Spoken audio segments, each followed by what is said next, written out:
Well, so in the banking world, they do something called fractional reserve, and it has its own regulatory requirements for that. We're not intending to become a bank, but we are intending to become people's primary financial account. And so, the digitization of money and having mobile money on your phone, your phone is your bank account in the future, right? I mean, there's going to be a whole generation of kids who grow up, and they're not going to have a bank branch on the corner with a checkbook in the way that maybe you and I did growing up. Their phone is going to be their wallet. That's how they get paid. It's how they live their lives and borrow money when they need to. So that's the opportunity for Coinbase. And we have the beginnings of that with Coinbase Card, for instance, which lets you spend. We have USD Coin, if you want to hold US dollar balances. And in the future, you could imagine us adding other features like the ability to send a wire transfer or bank transfer.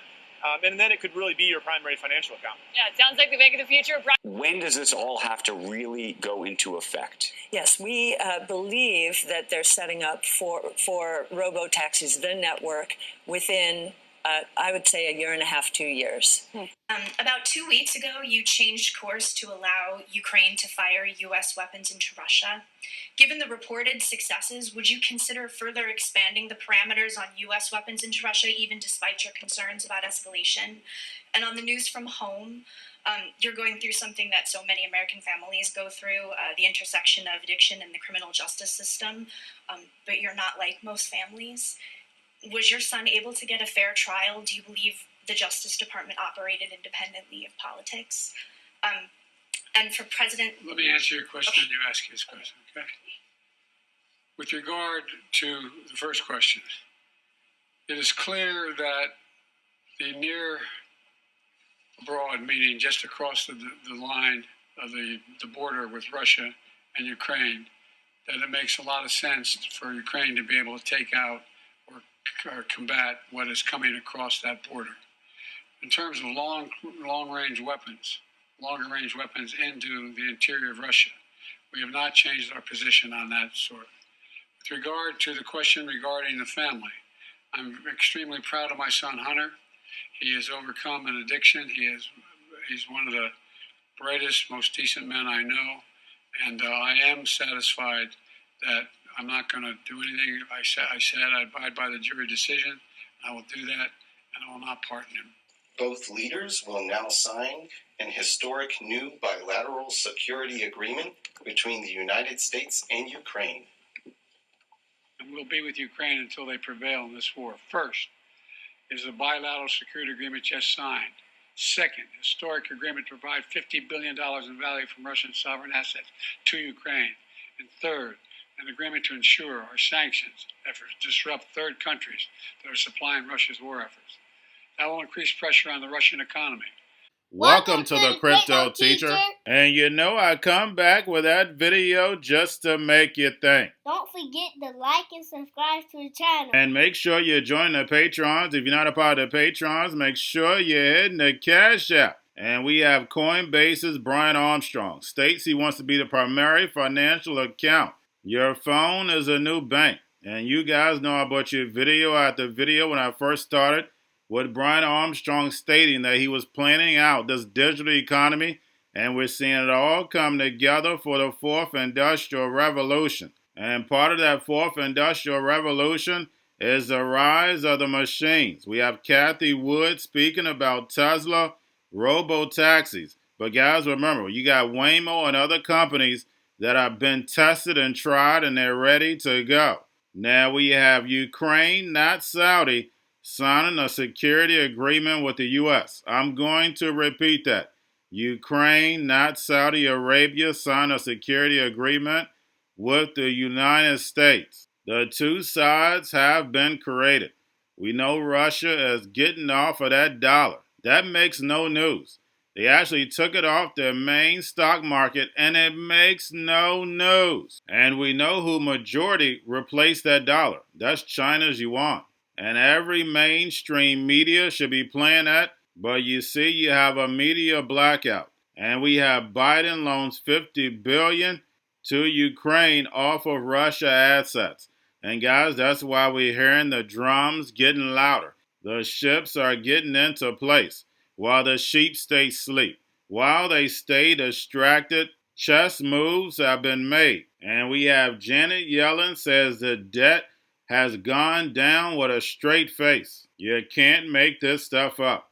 And we know the Fed has flipped this housing market upside down. And we have inflation is driving prices up, squeezing the consumer. Inflation is driving the emerging markets to these stable coins.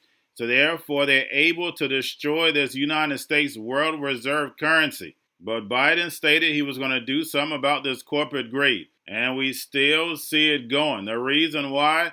Because it's all part of the plan. Janet Yellen admits it's a lack of competition. Guys, a handful of companies that own everything.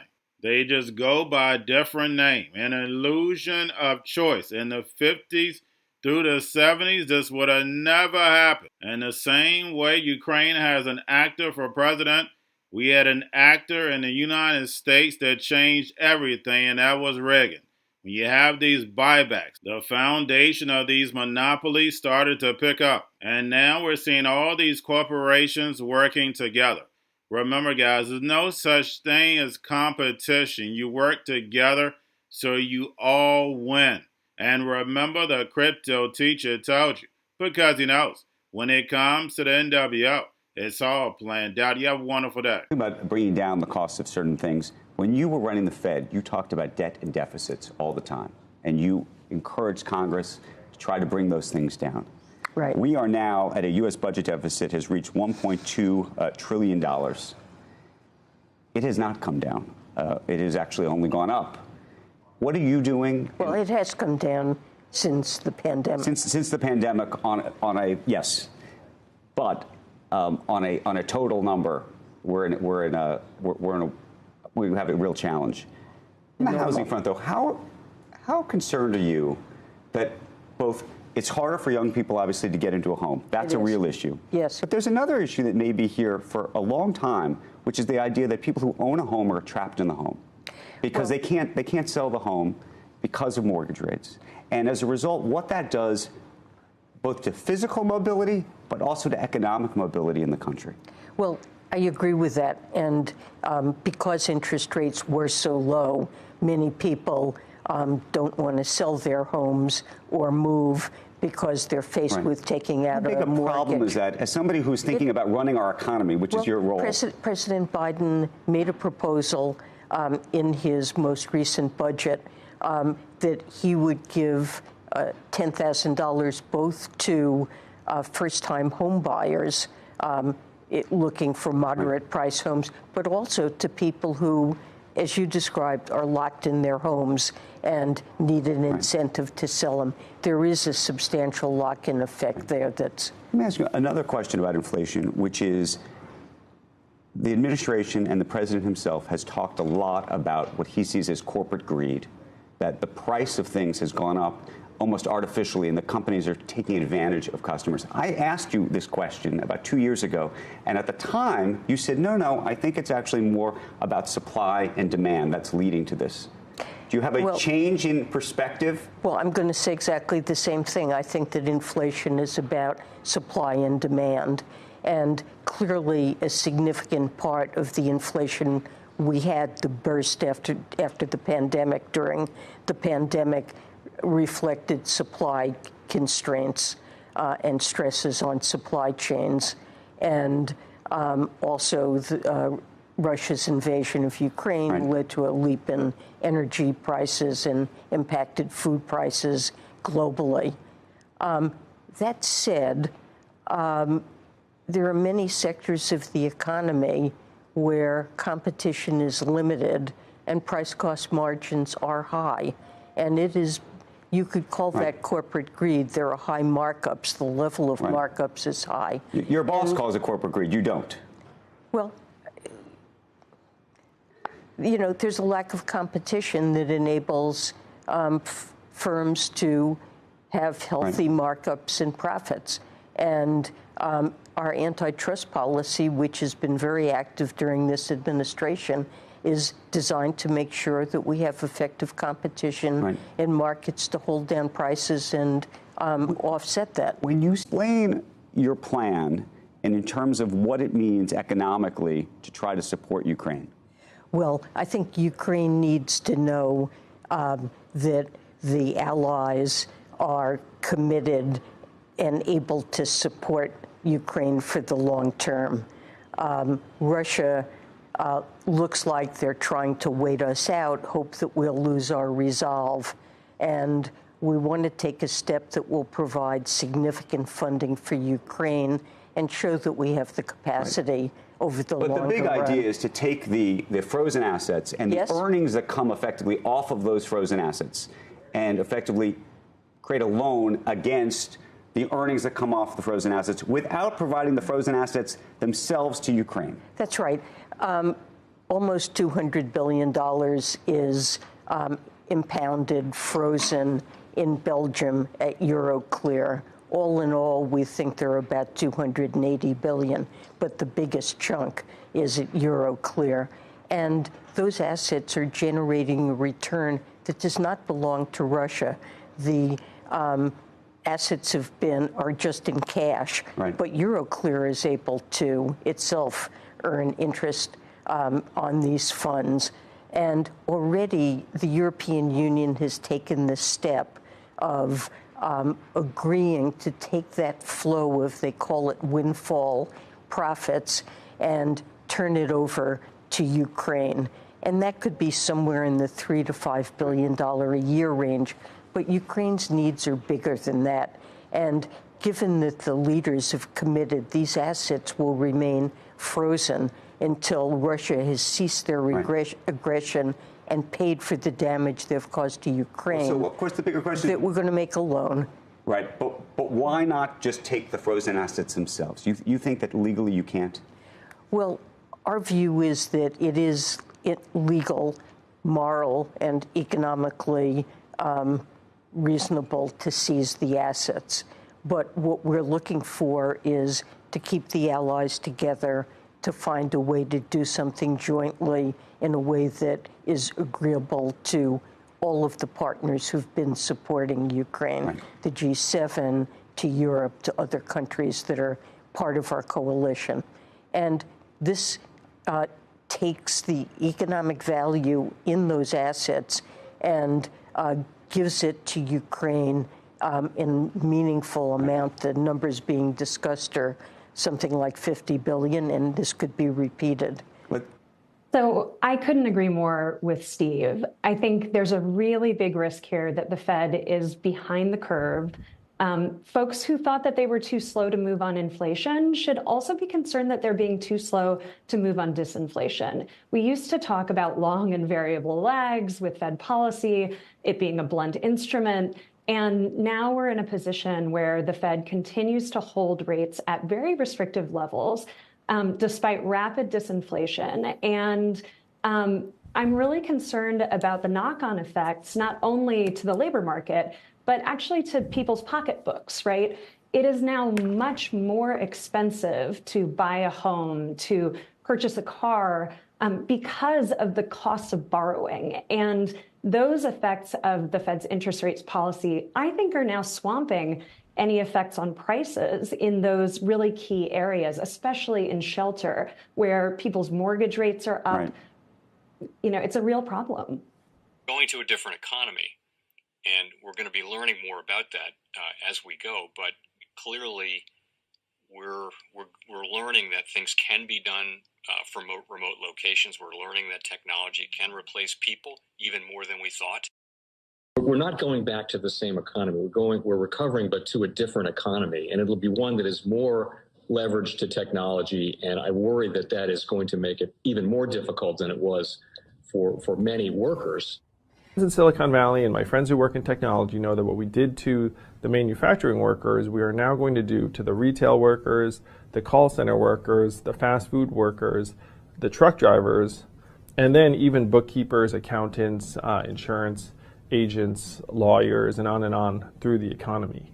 So what happened to the manufacturing workers is a very clear sign. And so we'll import Chinese-based CBDC technology. So it's going to be CBDC in a box provided to you by the People's Bank of China. But every stock, every bond, every currency, every commodity, every piece of art, every private business, every piece of real estate will eventually be a token on a blockchain, an entry on a ledger, permanent and immutable. We will have truth instead of trust, and we will save over $7 trillion a year. 6 to 8% of global GDP is wasted by the friction of the trust industry that's necessary when you have dual entry accounting. With triple entry accounting, which is what a blockchain is, we get rid of all of that friction. It's a beautiful future. Like what you see in China and their social credit scoring systems, right? If we get identity wrong, it could be a tool to enslave humanity. And if we get it right, it could be a tool to liberate humanity. And as an American, I'm obviously rooting for the one that's on the side of freedom.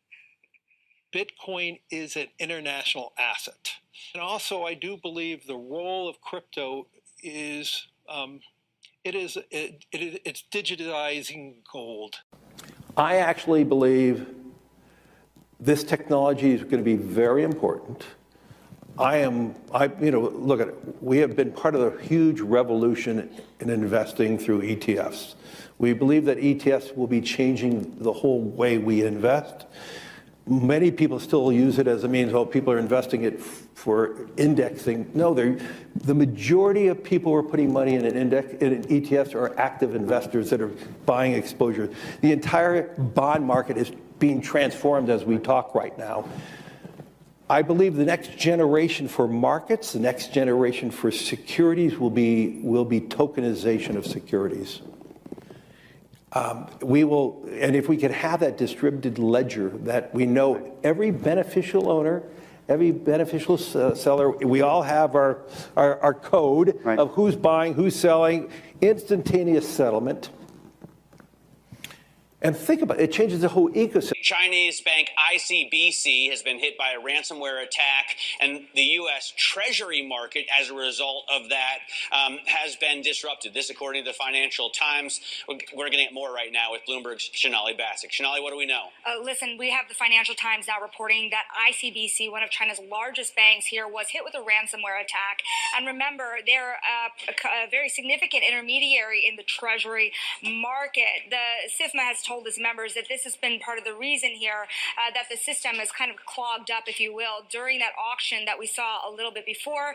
The attack had prevented ICBC, according to the Financial Times, from settling Treasury trades on behalf of other market participants.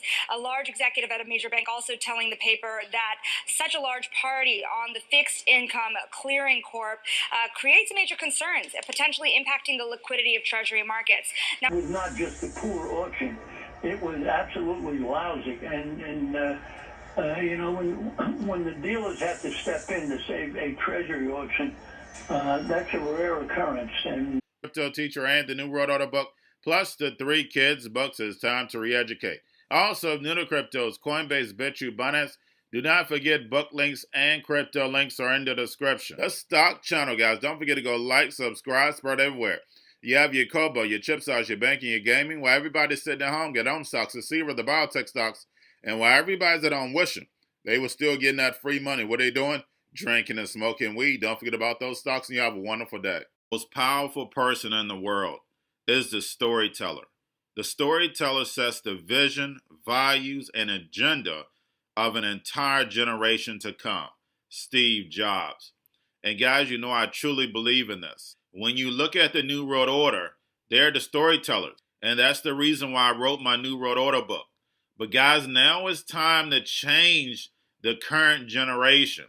And I wrote 3 kids books. I love the Trinity because I understand the power that's in it. So I have 3 books. We have an opportunity to change the generation, to educate, not just me, but I want to show you that I take action on a daily basis. And I want you to take action on a daily basis.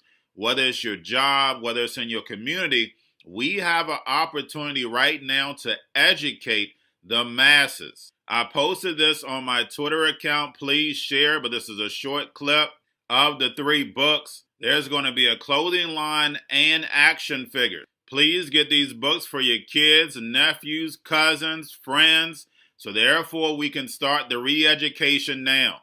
Because as we see, the 4th Industrial Revolution foundation is definitely here. Robots, algorithms, drones, taking humanity out the picture. We have to re-educate. But let's get into the video. Part 1. King Joshua and Grandma Tam save the village. Part 2. King Joshua and Grandma Tam save New York from COVID-33. Part 3. King Joshua and Grandma Tam goes to China. It's mandatory to get part 1, part 2, and part 3 of this series. It's time to re-educate Generation Z.